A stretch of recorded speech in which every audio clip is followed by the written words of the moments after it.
오늘 이 시편 기자가 굉장히 유사한 상황입니다.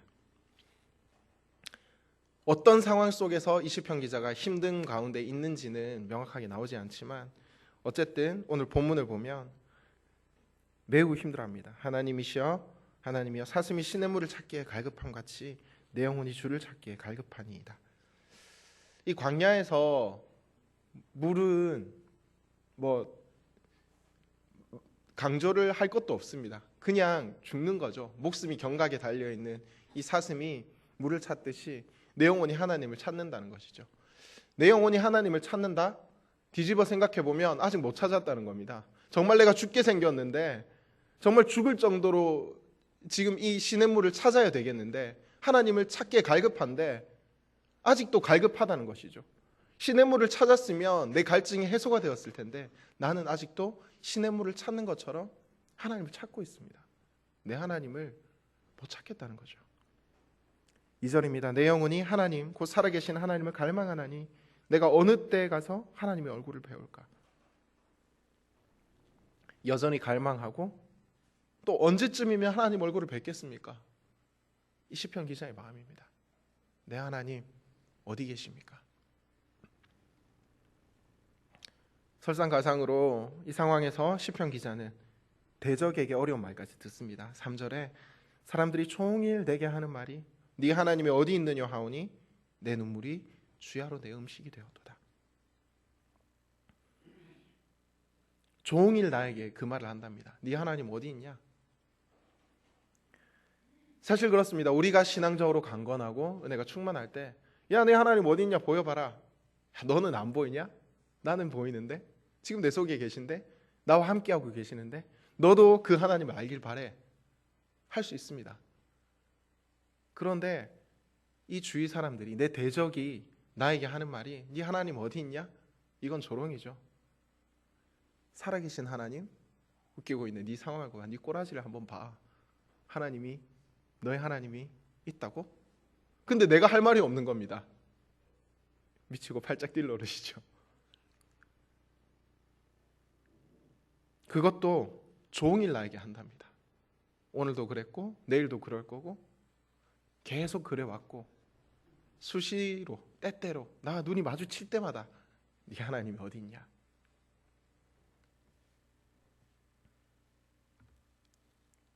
한 번은 괜찮은데 정말 이런 말을 들을 때마다 내 자신이 무너져 내린다는 것입니다. 그리고 더 괴로운 것은 그 말이 나에게 비수가 된다는 것이죠. 내가 믿는 하나님이 흔들리기 시작하는 겁니다. 네 하나님 어디 있냐고 그러는데 나도 못 찾겠거든요. 정말 사슴이 시냇물을 찾기에 목숨이 경각에 달려서 물을 찾는 그 사슴같이 하나님을 찾는데도 나는 여전히 갈급하고 네 하나님이 어디 있냐고 물을 때에 그냥 눈물이 주위로 흘러내리는 것이죠. 그것이 지금 이 시편 기자의 상황입니다. 마르다와 마리아 아시죠? 오빠가 죽을 병에 걸렸습니다. 예수님이 오시지 않습니다. 나사로가 그렇게 죽었습니다. 그러면 예수님 오셔야 되는데 나흘이나 4일 뒤에 예수님께서 민기적 나오십니다. 요한복음 11장 21절 마르다가 예수께 여짜오되 주께서 여기 계셨더라면 내 오라버니가 죽지 아니하였겠나이다. 32절 마리아가 예수 계신 곳에 가서 배웠고 그 발 앞에 엎드려 이르되 주께서 여기 계셨더라면 내 오라버니가 죽지 아니하였겠나이다 하더라. 주님 여기 계셨으면 안 죽었을 거잖아요. 내가 예수님 병 잘 고치는 거 아는데 내가 그래서 그렇게 급하게 가서 예수님 좀 빨리 오라고 말을 했잖아요. 예수님 여기 계셨으면 우리 오빠 안 죽었을 거잖아요. 예수님 우리 오빠 아시잖아요. 시편 기자의 마음이 이렇습니다. 예수님 왜 안 도와주시죠? 왜 여기 안 계시는 것이죠? 신앙생활을 오래 하신 분도 이러한 혼란스러운 감정에 문득문득 찾아온 이 감정 혹은 주위 사람들이 나를 비난하며 혹은 내가 믿는 하나님까지 엮어서 네 믿는 하나님이 어디 있냐고 말을 할 때 우리가 느끼는 감정이 이것입니다. 그래서 4절에 뭐라고 하냐면요, 내가 전에 성의를 지키는 무리와 동행하여 기쁨과 감사의 소리를 내며 그들을 하나님 집으로 인도하였더니 이제 이 일을 기억하고 내 마음이 상하는도다.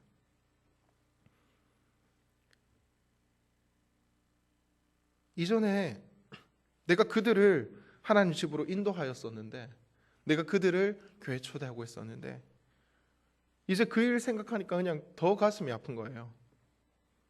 차라리 하나님 몰랐으면 더 편했을라나?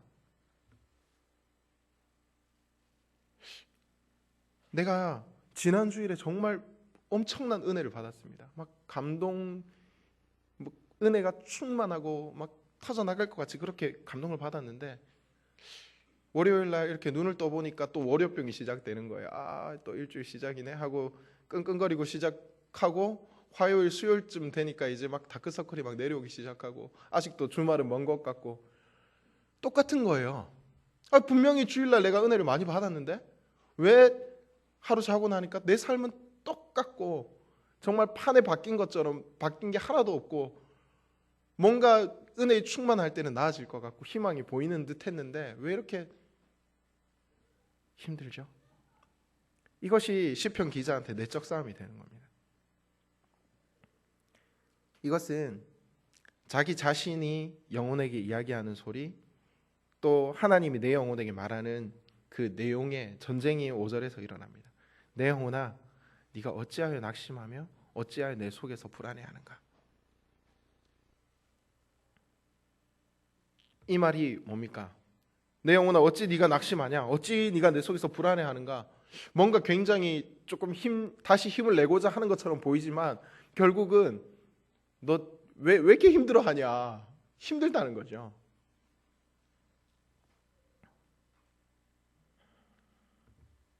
낙심, 불안한 일이 생기면 당연하다는 듯이 그것을 허용을 해버립니다.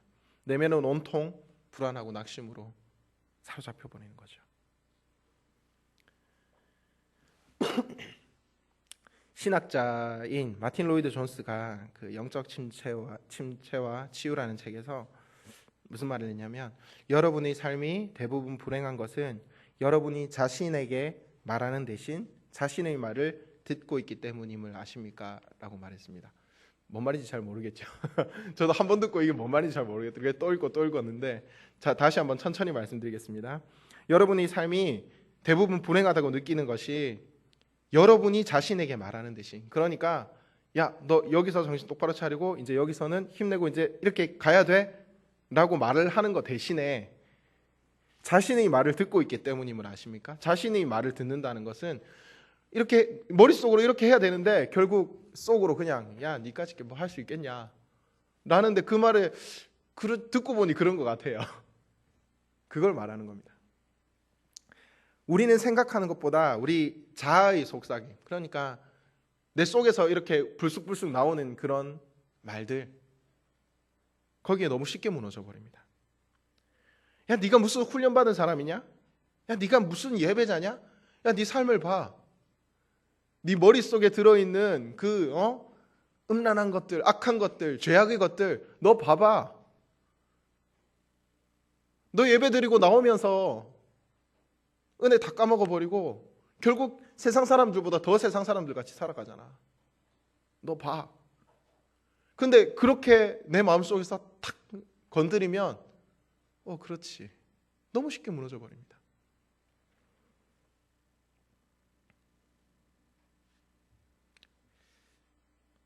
우리는 말씀에 이렇게 아멘 해야 되는데 결국 내 자신이 나에게 이렇게 정죄하는 말들, 그 한마디를 너무 아멘하고 넙죽턱 받아서 묵상하고 있는 거예요.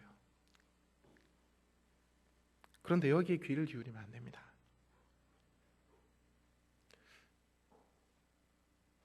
저 또한 이런 부분들이 제일 큰 걸림돌이고 힘든 부분입니다. 야, 네가 목회자냐? 네가 전도사냐? 네가 앞에서 강단해? 네가 설교하는 것들 너는 할 수 있냐? 지키고 있냐?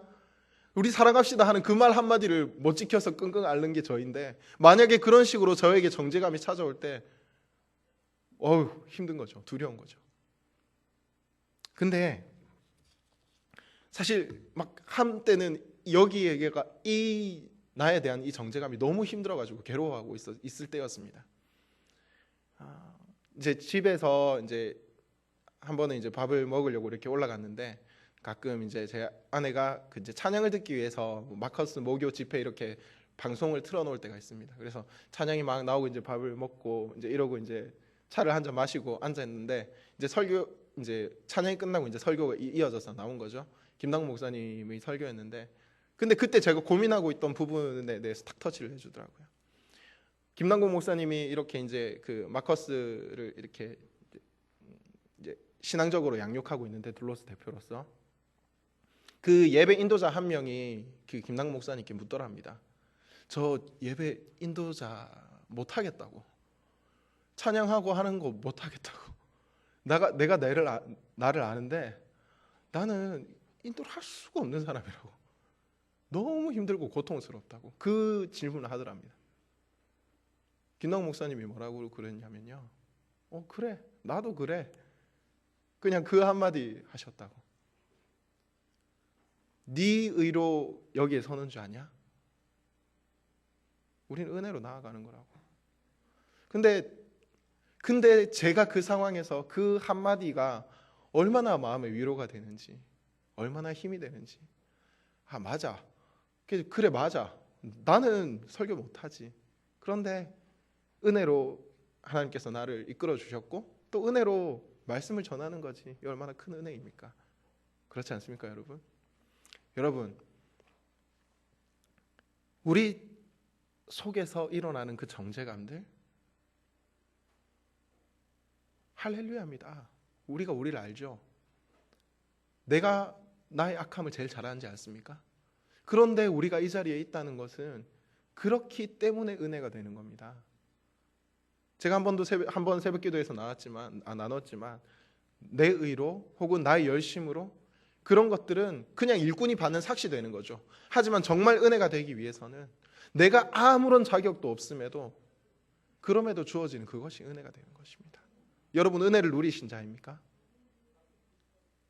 우리는 은혜를 받은 자입니다.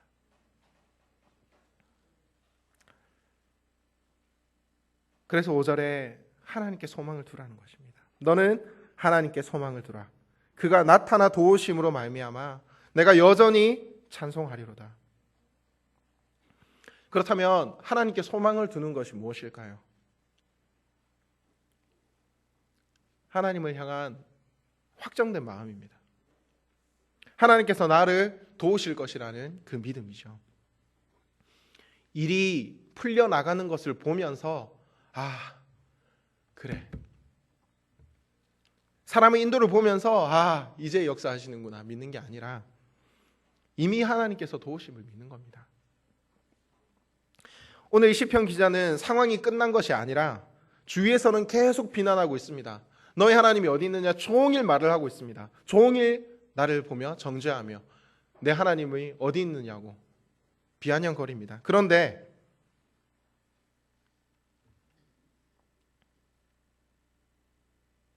어떻습니까? 그냥 내가 믿는 것이죠. 하나님께 마음을 확정한다는 것입니다. 오늘 이렇게 승리했는데 내일, 일주일 뒤 지금 이 말씀을 듣는 이 순간은 그런 것 같아요. 정말 그렇구나. 내 마음을 확정하면 되는구나. 그런데 또 내일 일어나면 또 똑같을지도 모릅니다. 근데 이걸 반대로 말해볼까요? 우리 항상 우울합니다. 그런데 또 그 가운데서 하나님께 우리에게 확신을 주실 것이라는 거죠. 월, 화, 수 정말 삶이 힘들고 팍팍하고 괴로운데 또 주일은 찾아오고 하나님께서 나에게 말씀해 주실 것이라는 거죠. 나한테 소망을 두라. 하나님께 소망을 두라. 중요한 것은 내가 넘어져 있는 것이 아니라 넘어져 있는 나를 일으키실 것이라는 거죠. 하나님께서 일하신다는 것이죠. 엘리야를 한번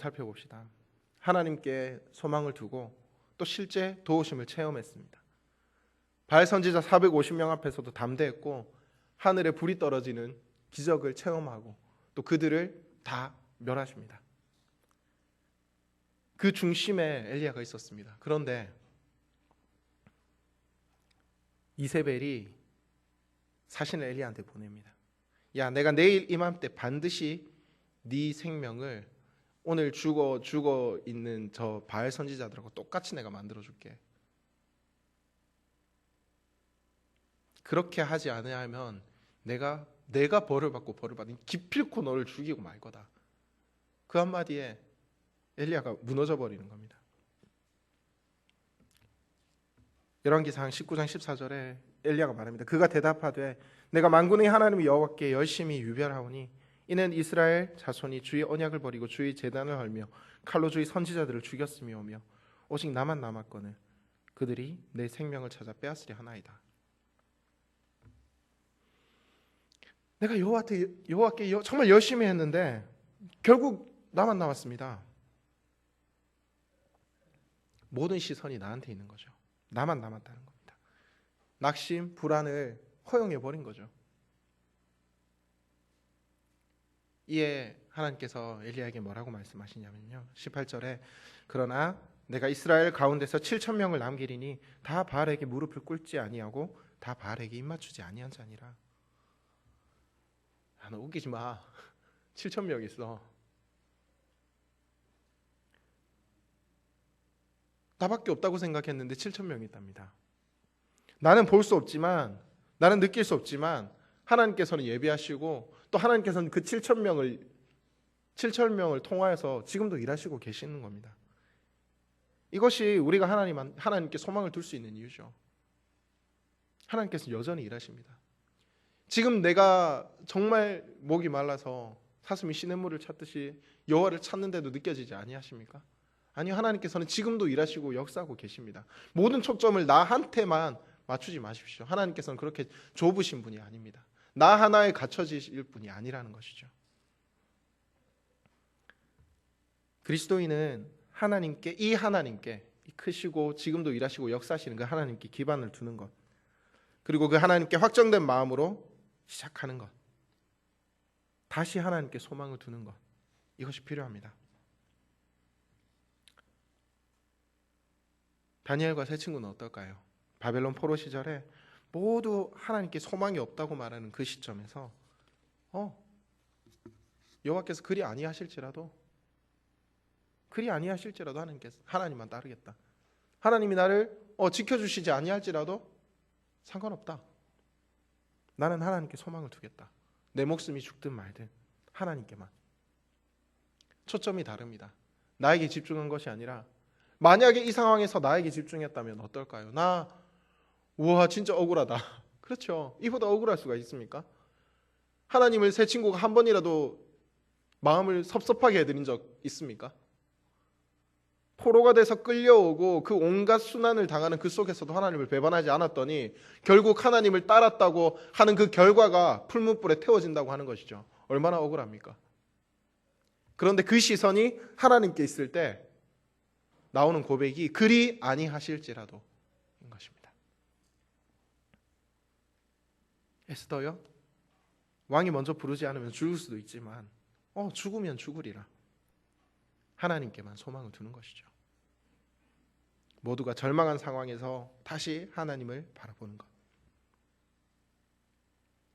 말씀을 결론 맺겠습니다. 예수님을 인격적으로 체험하고 또 영원히 하나님 임재를 느끼면서 항상 충만하길 기대했습니다. 그런데 그게 아니더라는 거죠. 이 삶을 바라볼 때, 또 시선을 나에게 집중할 때, 또한 내 속에서의 그 정죄하는 말들을 듣는 순간 속이 상하고 무너졌습니다. 목회자라서 특별히 더 이 마음을 지키는 게 힘들더라는 거죠. 네가 무슨 전도사냐? 얼마나 많이 이런 생각들이 속삭이는 줄 아십니까? 네 하나님 어디 있느냐? 그런데 시편을 보면 대부분이 탄원시입니다. 막 가슴을 쥐어 뜯으면서 무너진 마음을 막 끌어안고 울부짖는 시들이 대부분입니다. 여러분, 내 자아의 소리를 들으면 무너집니다. 하나님께 소망을 둡시다.